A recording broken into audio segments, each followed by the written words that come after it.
Alors, cet autre cours est réservé au fondement du droit, ou bien au fondement de la règle du droit. Il s'agit de ce qui justifie déjà en société l'existence de cette règle. Pourquoi cette règle existe-t-elle, étant donné son caractère humain et non divin, comme c'est le cas de la religion, puisque la religion, c'est le caractère divin qui l'impose. Alors, pour la règle du droit, quel en est le fondement? Alors, il y a deux types, ou bien deux grandes catégories de doctrines. Il y a ce qu'on appelle les doctrines positivistes et il y a ce qu'on appelle les doctrines idéalistes. Alors, je commencerai par les doctrines positivistes. Les doctrines positivistes attestent et reconnaissent l'existence d'un seul droit, celui qui s'applique objectivement à un moment donné dans une société donnée. Donc, il n'y a pas reconnaissance de quelque chose de surnaturel, qui n'est pas l'œuvre de la société elle-même, l'œuvre objective de la société elle-même. C'est le travail des hommes. Ce sont les hommes qui ont formé, bien sûr, cette règle-là. Elle n'émane pas de quelque chose de transcendant, quelque chose qui dépasse et surpasse la volonté humaine. On parle ici du droit positif. Le droit positif se justifie par le fait qu'il est nécessaire pour la société et son organisation, c'est-à-dire elle ne peut pas s'en passer pour qu'il y ait vraiment une bonne conduite sociale, pour qu'il y ait quand même une société normée, organisée. Il faudrait impérativement qu'il y ait un droit, et ce droit s'appelle le droit positif. C'est l'œuvre de l'homme. Deux courants peuvent être distincts ou bien distingués dans la doctrine positiviste. Il y a dans cette doctrine-là, il y a le courant juridique ou étatique et le courant sociologique. Alors pour le positivisme juridique, qu'on appelle également étatique, le droit se fonde sur la volonté de l'État. Donc c'est l'État qui, en quelque sorte, en est le fondement, en est la racine, en est la source. Si le droit se forme en général par des lois et des règlements, ces derniers émanent d'organes étatiques, par opposition au deuxième courant, dont l'origine des lois est fixée au niveau de la société et non pas au niveau de l'État. Alors là, bien sûr, c'est l'État. L'existence de règles coutumières que forge la masse, par exemple, s'il y a des règles coutumières, ces règles-là doivent être cautionnées, confirmées, attestées par l'État qui leur assigne une place dans la juridiction. Donc là, l'origine de la loi, c'est l'État et non pas la masse et non pas la société. Ce qui, on va revenir bien sûr au niveau des critiques que l'on pourrait faire à ce courant, puisqu'il émane de l'État. Parfois il y a une dissociation entre la volonté étatique et la volonté du peuple. Alors l'article 3 du Code de commerce stipule que les coutumes et usages spéciaux et locaux priment les coutumes et usages généraux. Hegel explique le droit par le fait accompli et la force étatique. Ehring, juriste allemand, définit le droit comme ce que veut l'État. Le droit n'est pas une idée logique, mais une idée de force. L'arbitraire de la règle de droit doit quand même être fortement contourné, nuancé, nuance même juriste. État et forces sociales doivent lutter pour trouver les règles de droit les mieux adaptées et les mieux convenables pour la société. Alors là, bien sûr, ce juriste-là, bon, il pose l'arbitraire de la règle de droit imposée par l'État, mais quand même, il apporte la nuance que quand même, il faudrait que ces règles-là soient quand même adaptées à la société. Pour Kelsen, c'est l'ordonnancement juridique qui compte. C'est-à-dire la hiérarchie des lois. De la loi la plus simple, la loi la plus élevée, la plus complexe, c'est-à-dire de la constitution aux décisions de justice et aux contrats en passant par les lois, les décrets et les arrêtés de l'autorité administrative. Chaque norme doit être conforme à la norme supérieure. Vous le savez très bien, il y a de petites lois, il y a jusqu'à ce qu'on arrive à la Constitution. Les lois n'ont pas le même poids, n'ont pas la même valeur. On ne peut pas mettre sur le même pied d'égalité les décrets, les arrêtés et les articles de la Constitution.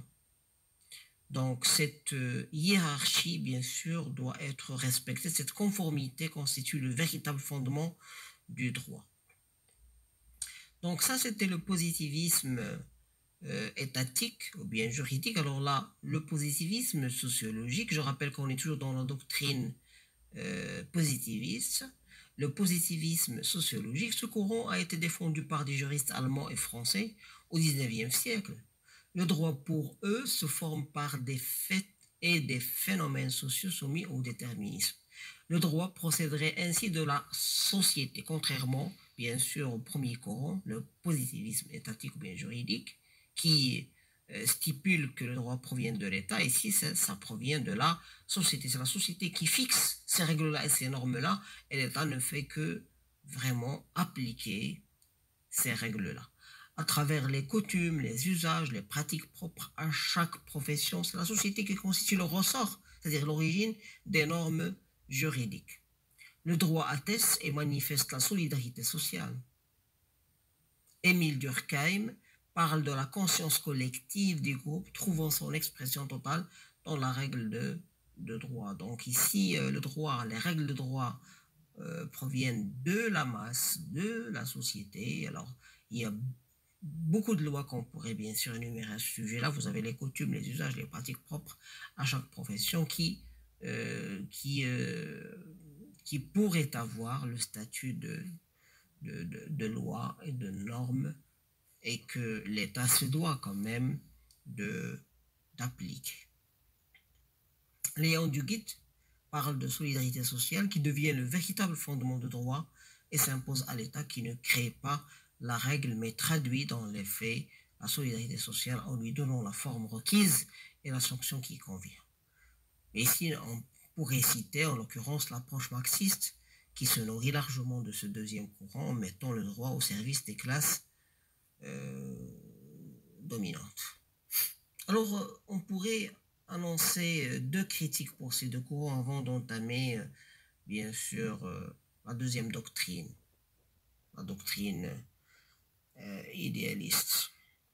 Alors, critique des deux courants. Alors, pour le courant sociologique, c'est-à-dire celui qui stipule que les règles de droit émanent de la société, de la masse, il utilise des notions relativement vagues et imprécises, telles conscience collective, utilisée par Émile Durkheim, par exemple. Négligence du rôle joué par l'État, notamment en matière d'imposition des normes juridiques. Où est le rôle de l'État? Il n'est pas apparent dans ce courant s'il ne l'est pas suffisamment, notamment lorsqu'il y a introduction dans son propre pays de normes formées et conçues ailleurs. Alors Atatürk, qu'est-ce qu'il fait en Turquie? A introduit dans son pays le code civil suisse sans prendre en ligne de compte les spécificités du peuple turc. Voilà, l'État, où est son rôle? Il a repris uniquement ce qui était conçu ailleurs et il l'a appliqué de manière mécanique. Alors pour le second courant, c'est-à-dire le courant étatique ou bien juridique, reconnaissance de trop de pouvoir à l'État. Alors là, c'est le contraire, c'est-à-dire on reconnaît beaucoup de pouvoir à l'État et on néglige bien sûr la part de la société dans l'élaboration des règles juridiques, un risque de taille sur les libertés individuelles et les institutions démocratiques. Cela explique pourquoi le positivisme étatique a connu son plein essor entre les deux guerres mondiales, en Allemagne et en Italie. Là, vous avez, il y avait les régimes totalitaires, l'époque de Hitler, de Mussolini, etc. Donc, il y avait quand même imposition des règles de droit, il y a eu négligence de la volonté du peuple. Alors, ça, c'était donc les doctrines positivistes, dans lesquelles on a parlé de deux courants positivistes et le positivisme sociologique et le positivisme idéalistique. Maintenant, on va parler des doctrines idéalistes ou ce qu'on appelle de droit naturel. Le droit naturel peut être défini comme étant un ensemble de règles juridiques imposées non par l'État ou la société, mais par la raison. C'est-à-dire ce n'est ni l'État ni la société, c'est quelque chose de logique, quelque chose qui dépasse la volonté éthique et la volonté de la société. L'ordre naturel des choses ou la nature humaine. Ces règles sont supérieures au droit positif et constituent son véritable fondement. Elles sont même le fondement du droit positif s'il y en a. C'est-à-dire, le droit positif, il doit être soumis lui-même au droit naturel, ou bien à la raison naturelle. Alors, quelle en est l'évolution? Alors, quelle est l'évolution du droit naturel? Si l'on remonte à l'Antiquité, à l'ère des stoïciens, le droit est identifié à la raison qui constitue l'élément essentiel de la nature humaine. Donc, il y a la raison, donc, qui est l'élément essentiel de la nature humaine. Le droit doit être conforme aux règles universelles et éternelles imposées par la raison. Donc, il y a une raison qui dépasse, surpasse tout, qui transcende tout et qui est d'ordre universel. Donc, ces règles-là, elles sont imposées, imposables, bien sûr, quel que soit le contexte social et quel que soit le régime politique. Antigone de Sophocle reprend dramatiquement cette thèse. Pour Aristote, les lois de la cité sur l'esclavage s'expliquent par la nature humaine. C'est-à-dire que s'il y a des lois imposées, appliquées dans la cité en matière d'esclavage, ce sont tout simplement des lois qui émanent de la nature humaine, qui n'ont rien à voir avec ni l'État, donc bien la décision politique, ni avec la société ou bien le peuple. La loi naturelle est un principe supérieur de justice. Cette loi constitue le fondement du droit positif. Au Moyen-Âge, ici on est en train de parler de l'évolution. La notion de droit naturel est marquée par la doctrine de l'Église, représentée essentiellement par saint Thomas d'Aquin, qui distingue la loi divine se traduisant dans la révélation et la loi naturelle imprimée par Dieu dans la nature des choses et dans la conscience de l'homme. Donc ici, bien sûr, même lorsqu'on parle de la religion, lorsqu'on parle de la divinité, bien sûr, c'est cette loi divine, cette loi de la religion qui est imprimée où dans la nature des choses et dans la conscience de l'homme. Et donc, l'homme, il pourrait la reprendre, bien entendu, et l'appliquer. Mais c'est une loi qui reste universelle et qui dépasse de loin, bien sûr, le cadre d'une société ou bien d'une communauté. Au XVIIe siècle, en l'absence du droit public international, il y a eu recours au droit naturel pour régir les rapports entre États. Ce sont les ressources de la raison naturelle qui doivent permettre la résolution des conflits entre États. Grotius a nuancé la thèse en l'écartant de la dimension religieuse, en ajoutant l'idée de la volonté humaine et des libertés individuelles. Alors ici, on a essayé quand même de nuancer. Grotius l'a fait. C'est-à-dire, il y a la dimension religieuse, mais humaine est là quand même pour l'adaptation de cela en fonction, bien entendu, des contextes, mais ça reste toujours dominé par une raison supérieure. On passe ici du pouvoir du droit naturel objectif, voulu par Dieu, au droit naturel subjectif, appartenant à l'individu dès la naissance. La Révolution française puisera une bonne partie de son idéologie dans cette nouvelle doctrine.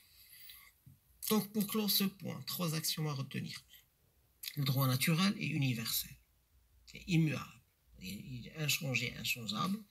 Vous avez l'exemple, la règle de la parole donnée. Donc, c'est universel, on la retrouve partout où l'on va. Le droit positif doit toujours être conforme à la justice naturelle. C'est-à-dire que s'il y a droit positif dans une société donnée, il est conforme à la justice naturelle. Et cette justice naturelle, si elle existe, elle est conforme, si l'on parle de religion, à la justice divine. Vous voyez comment les choses s'articulent. Et puis, dans le cas du non-respect du droit naturel par le droit positif, la loi serait injuste et les particuliers ne seraient pas tenus de suivre les règles de droit positif. Ça, c'est clair. C'est-à-dire qu'il faudrait que le droit positif soit conforme au droit naturel. Et dans le cas où il n'y aurait pas cette conformité, bien sûr, on a affaire à une loi injuste. Donc, il y a possibilité de refus, il y a possibilité de contestation par la société et par la masse. Donc, voilà le cours concernant le fondement du droit. Merci.